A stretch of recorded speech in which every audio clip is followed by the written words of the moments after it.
On December the 26th, 1991, the Union of Soviet Socialist Republics, the world's second largest superpower and flagship for state communism for 74 years, suddenly ceased to exist. The Cold War, the 4-decade-long ideological struggle between East and West, was finally over. But while December the 26th marked the official birth of the newly democratic Russian Federation, the dissolution of the Soviet Union had been a chaotic, drawn-out affair, fueled by decades of economic stagnation, the attempted reforms of Soviet leader Mikhail Gorbachev, the 1986 Chernobyl nuclear disaster, independence movements in the Soviet republics, and countless other factors. In the process, 18 former Soviet republics and satellite states found themselves newly independent. Armenia, Azerbaijan, Belarus, Czechoslovakia, East Germany, Estonia, Georgia, Hungary, Kazakhstan, Kyrgyzstan, Latvia, Lithuania, Moldova, Poland, Tajikistan, Turkmenistan, Ukraine, and Uzbekistan. Deep breath.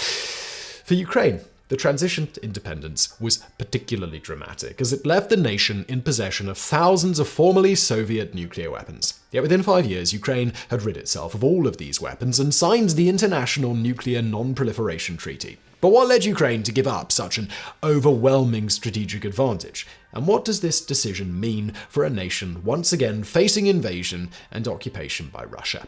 Ukraine has long been a key strategic asset in Russian and later Soviet global affairs, being both the breadbasket of Eastern Europe and home to the Russian Black Sea Fleet at Sebastopol. During the Cold War, the Soviet Union also stationed large numbers of nuclear weapons in the region for use against targets both in Europe and North America. At the time of Ukraine's independence, on July 16, 1990, these numbered some 1,700 warheads divided among various delivery systems, including 33 strategic bombers and 130 UR-100N Stiletto and 46 RT-23 Molodets intercontinental ballistic missiles. This effectively made Ukraine the third largest nuclear power on Earth after the United States and Russia.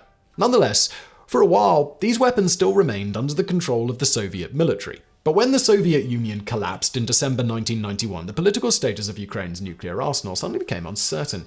In January 1992, Ukrainian President Leonid Kravchuk ordered military commanders in charge of nuclear forces to pledge loyalty to the newly independent Ukraine, which would give Kyiv administrative control over the weapons. However, many commanders refused, plunging Ukraine into a period of tense confusion and political debate regarding the nation's future as a nuclear-armed nation.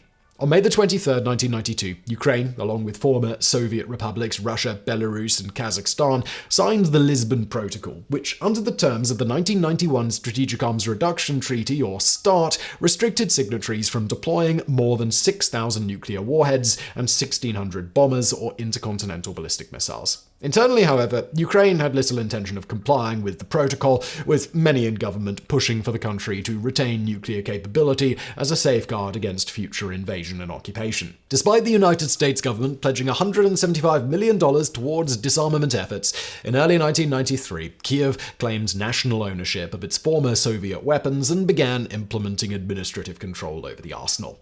Ultimately, however, Ukraine concluded that the costs of maintaining nuclear status far outweighed any potential benefits. While Ukraine maintained extensive facilities for designing, building, and maintaining aircraft and ballistic missiles, it had no nuclear production capabilities of its own and would have great difficulty maintaining and replacing its warhead stockpile. The command and control infrastructure for launching its nuclear weapons was also based entirely in Russia. It would thus have taken Ukraine years and millions of dollars to bring its inherited arsenal under full operational control, an expense the nation's shaky post-independence economy could scarcely afford. Furthermore, the arsenal itself was of limited use as a deterrent against Russia, for the UR-100N and RT-23 missiles had a minimum range of 5,000 to 10,000 kilometers and could only be targeted against Russia's far eastern regions. Most importantly, however, the nuclear-armed Ukraine would likely have faced sanctions or withdrawal of diplomatic recognition from the United States and other NATO countries, or provoked retaliation by Russia, the very thing that the arsenal was meant to prevent. Thus, in April 1993,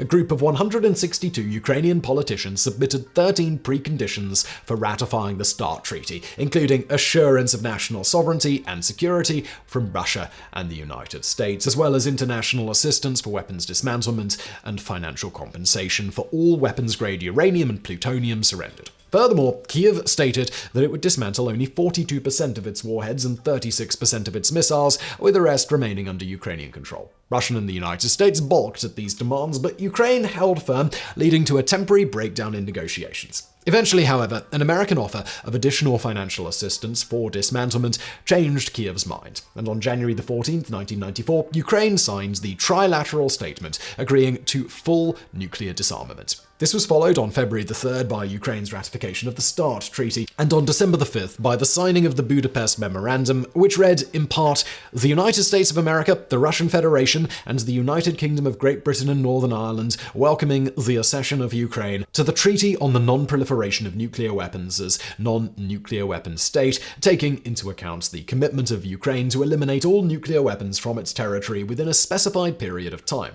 Confirmed the following. 1. Their commitment to respect the independence and sovereignty and the existing borders of Ukraine. 2. Their obligation to refrain from the threat or use of force against the territory, integrity, or political independence of Ukraine, and that none of their weapons will ever be used against Ukraine except in self-defense or otherwise in accordance with the Charter of the United Nations. 3. Their commitment to refrain from economic coercion designed to subordinate to their own interest the exercise by Ukraine of the rights inherent in its sovereignty and thus to secure advantages of any kind. 4. Their commitment to seek immediate United Nations Security Council action to provide assistance to Ukraine as a non-nuclear weapon state, party to the Treaty on the Non-Proliferation of Nuclear Weapons, if Ukraine should become a victim of an act of aggression or an object of a threat of aggression in which nuclear weapons are used. 5. Their commitment not to use nuclear weapons against any non-nuclear weapon state party to the Treaty on the Non-Proliferation of Nuclear Weapons, except in the case of an attack on themselves, their territories or dependent territories, their armed forces, or their allies by such a state in the association or alliance with a non-nuclear weapon state. The Budapest Memorandum gave Ukraine 7 years to completely disarm,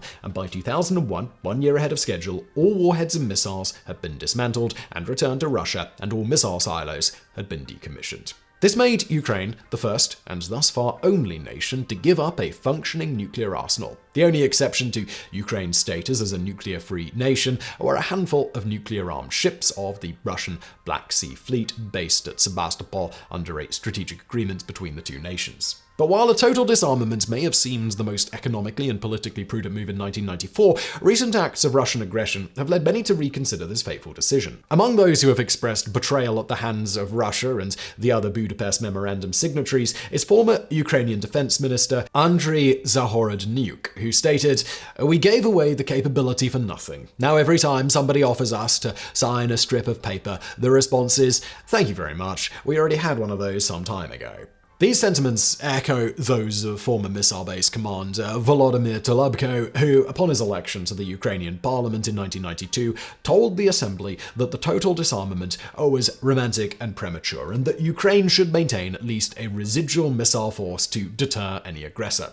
The following year, John Mearsheimer, an international relations theorist at the University of Chicago, concurred that Ukraine maintaining a nuclear arsenal was imperative to ensure that, quote, "the Russians, who have a history of bad relations with Ukraine, do not move to reconquer it." Following Russia's 2014 annexation of Crimea, the cause of nuclear rearmament began to be taken up by more and more mainstream politicians, including former Foreign Minister Volodymyr Oryzhko, who in March 2014 stated that Ukraine had the moral and legal right to re-establish its nuclear status. That July, an ultranationalist parliamentary bloc introduced a bill for nuclear rearmament, while a poll conducted later that year found that nearly 50% of the Ukrainian population supported the re-establishment of its nuclear arsenal. More recently, in 2021, Andriy Melnik, Ukraine's ambassador to Germany, stated that Kiev would consider nuclear rearmament if its bid to join NATO was rejected, though the Ukrainian Foreign Ministry later denied Melnik's claims. Skeptics of Ukraine's disarmament point to numerous examples of nations who gave up weapons of mass destruction only to be subsequently betrayed and invaded. For example, in 2003, Libyan dictator Muammar Gaddafi agreed to abandon his nuclear and chemical weapons programs in exchange for improved diplomatic and economic relations with the West, even going so far as to allow International Atomic Energy Agency inspectors into his country. Yet despite this show of good faith, following the 2011 Arab Spring uprisings, Western nations provided air support and other military aid to anti-government forces, ultimately leading to Gaddafi's death and the collapse of his government. Similarly, in 2015, the Islamic Republic of Iran signed a deal with the Obama administration, agreeing to extensive international oversight of its civilian nuclear program. Barely a year later, however, the administration of newly elected President Donald Trump reneged on this agreement, hitting Iran with crushing economic sanctions and launching a campaign of targeted assassinations against its military leaders. Standing in stark contrast to these examples is the Islamic Republic of Pakistan, which, by stubbornly clinging to its nuclear arsenal, rearmament proponents argue has succeeded in rising from pariah state to a valued security partner of the United States. Many experts, however, are skeptical of this view, arguing that the instability of Libya and Iran and the ongoing security of Pakistan and North Korea are due to multiple complex factors unrelated to nuclear weapons. Nonetheless, the notion that nuclear weapons guarantee security continues to gain traction in Ukraine, as Mariana Budjain, an expert on Ukraine at Harvard University, explained in 2022. The gist is, we had the weapons, we gave them up, and now look what's happening. On a policy level, I see no movement toward any kind of reconsideration. But on a popular level, that's the narrative. End quote. Indeed, not only would nuclear rearmaments be financially costly for a nation already fighting for its survival, but it would also likely cost Ukraine dearly on the world diplomatic stage, as former US Ambassador to Ukraine Stephen Pfeiffer argues. A lot of countries are supportive of Ukraine, but if it went nuclear, that support would dry up quickly. But even if Kiev is not seriously considering rearmament, experts worry that the rising popularity of the pro-nuclear argument, combined with international inaction against the Russian invasion, might send the wrong message to nations considering the acquisition of nuclear arsenals. As Darrell G. Kimball, executive director of the Arms Control Association in Washington, stated in 2022, if a diplomatic solution is not achieved, it will reinforce the impression that nuclear-armed states can bully non-nuclear states. Mariana Budjain agrees, arguing that it really doesn't look good for the international non-proliferation regime. Because if you have a country that disarms and then becomes a target of such a threat and a victim of such a threat at the hands of a nuclear-armed country, it just sends a really wrong signal to other countries that might want to pursue nuclear weapons. However, she remains confident that Ukraine made the right decision in 1994, stating, "I would say, after having researched this topic for nearly a decade, Ukraine did the right thing at the time. It did the right thing by itself and also by the international community. It reduced the overall number of nuclear weapons in the world, and that makes everyone safer." Now, looking at this history, however, the guarantors, the signatories of the Budapest Memorandum, especially, but also the international community more broadly, needs to react in the way as to not make Ukraine doubt in the rightness of that decision. End quote. For now, only time will tell whether the other signatories of the Budapest Memorandum will make good on their promise to guarantee Ukraine's sovereignty and security, or whether Ukraine will find itself forever regretting its decision to become a non-nuclear nation.